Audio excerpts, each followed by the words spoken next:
Two-factor authentication, not working on Yodlee Finance Fix. If you're stuck with two-factor authentication, not working on Yodlee Finance, you're not alone. It's one of the most common issues when connecting financial accounts. But most people get this wrong. They assume Yodlee itself is broken, when in reality, the fix usually takes just a few quick steps. First, make sure your phone's clock is accurate. Go to your settings, enable set time automatically, and confirm your time zone. Time sensitive for codes depend on precision. Even a few seconds off can cause them to fail. If you're using an authenticator app, open it and check if there's a resync time option.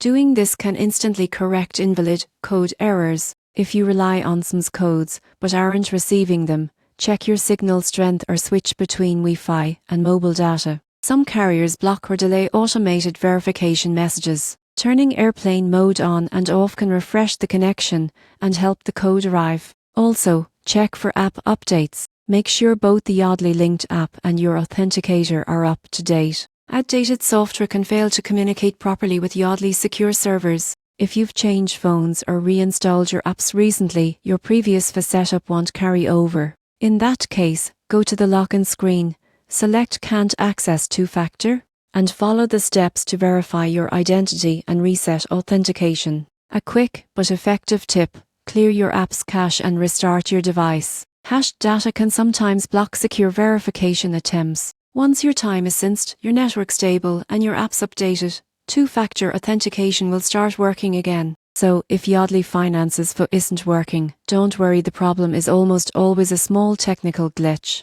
Fix it once, and you'll be back to connecting and tracking your financial accounts securely and effortlessly.